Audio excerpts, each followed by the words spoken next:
Yeah.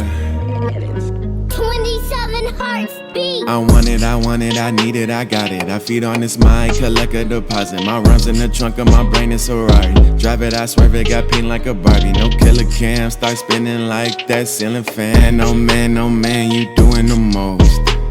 Like Draymond, got work in the post. You doing the most. Been on the gram, seen all the posts. Told you it's done. Here. That's right. We got a new little her for the his and hers, baby. Look at this adorable face. A little camera shy, but don't worry, she won't be for long. This is Luna. We have a fantastic episode for you tonight. Guys, this episode, I have a feeling is going to be like any other episode that we have done to date. Because, one, we got our Tennis Boy Sunday shirt on. Two, I did a little research on these bad boys. I want to bring you guys more information. You know, we brought a lot of jokes, especially at a lot of people's expense. Zoe was one of them. My mother got it pretty hard. That's what she said. And, you know, so we just want, we want to bring more of the jokes. We do want to bring more jokes, but we want to bring a little knowledge so you guys can walk away and be like, hey, I learned a little bit of something. It's not like going to watch one of those snobby guys that drinks wine and, you know, he talks about this, that, and the other, and shit, you don't even know what's going on. It's not that. We're not that. We're never going to be that, but we can be a little better. And everyone should take that away from this episode. Everyone can be a little better. Tell you what, we got a lot more lighting today, which I will say, it makes it very hot up here. I also got a haircut too, if you guys didn't notice. But we're going to start off with this wine. Today, we got Castello del Poggio. Might have said that right. Sweet red. And for our whiskey, we have Elijah Craig, small batch. And we got some good little things here and there. So we're just going to have that corkscrew fired in here. Oh, I didn't even look that way.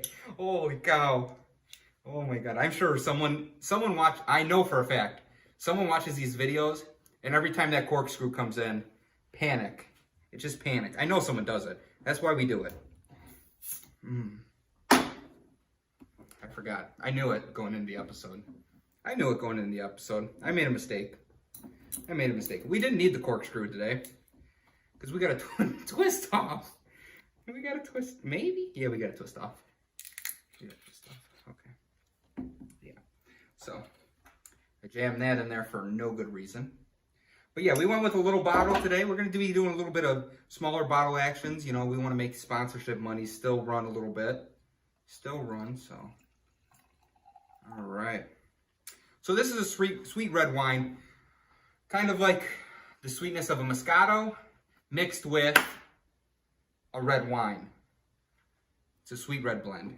Also, fun fact for you, this is partially fermented grape juice. So I have a feeling it's going to be one of those wines that you kind of get down like your first Thanksgiving after turning of age to drink wine. Maybe Christmas. I have a feeling it's going to remind me of that Welch's grape juice stuff that we had on episode 2, maybe. Ooh, okay. This is it's pretty good. Okay, so this wine was described as gulpable, and I would agree with that, 100%. This wine it's sweet. This is like, I don't know, this is good.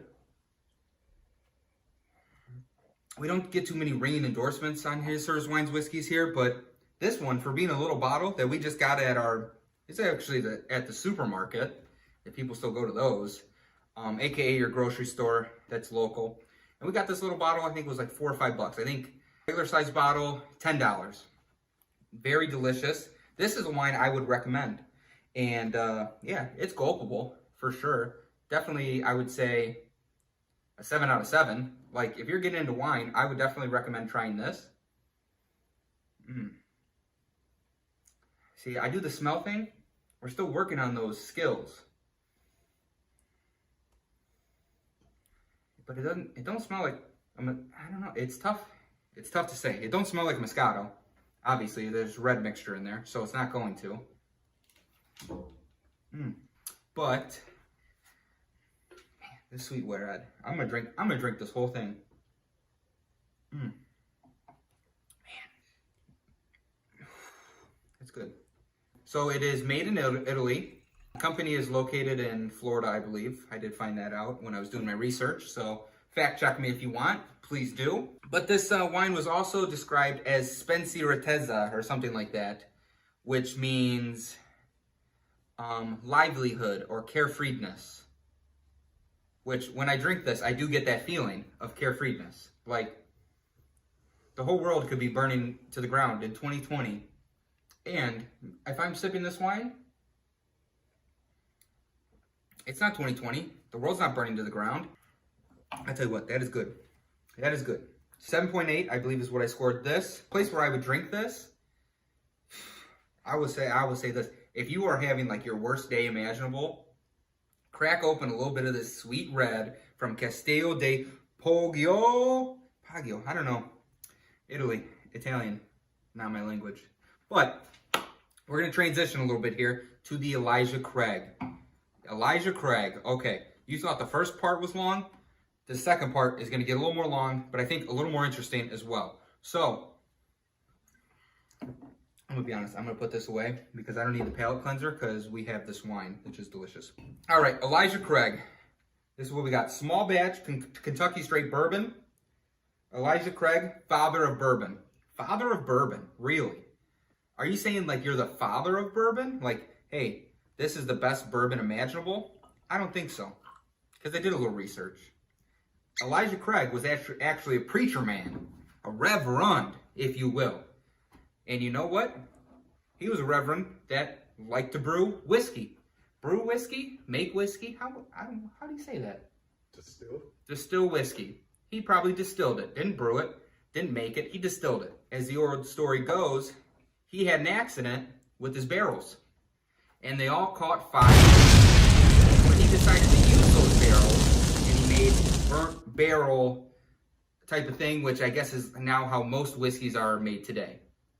Now, I don't know for sure.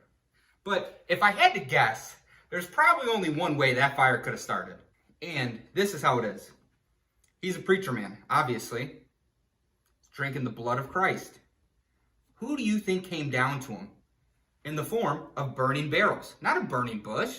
It was burning barrels. And that is how whiskey was brought to you today. Because he's the father of whiskey. It only makes sense. Look it up. Look it up. It only makes sense. So let's give this a shot. It smells like whiskey. It seems more like a sipping whiskey. It's not too strong.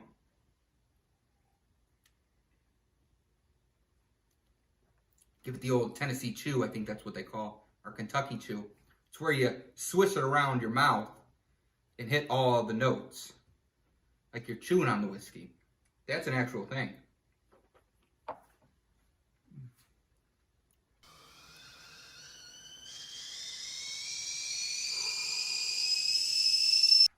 All right, but if you're gonna do that, just know it's gonna burn a little bit.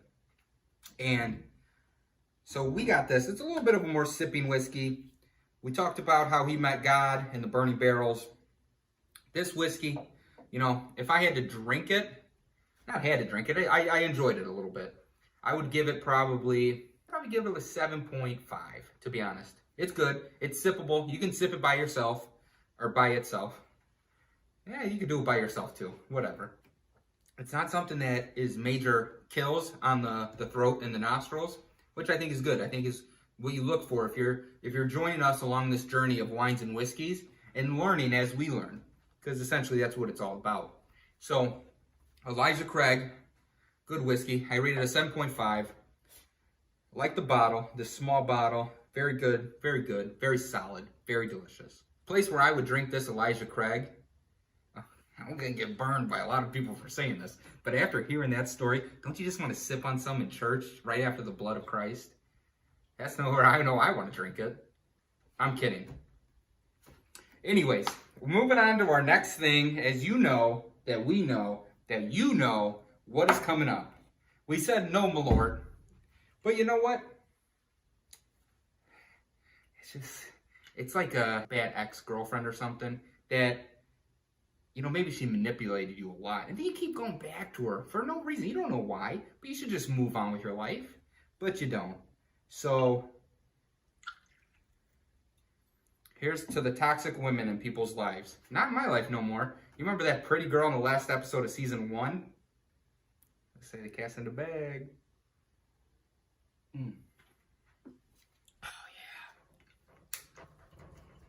That's all we got for this episode.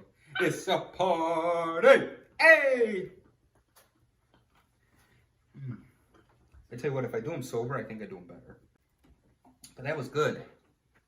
Wow, that could have been bad. Just a couple things we added around here on His, Hers, Wines, Whiskeys, bye.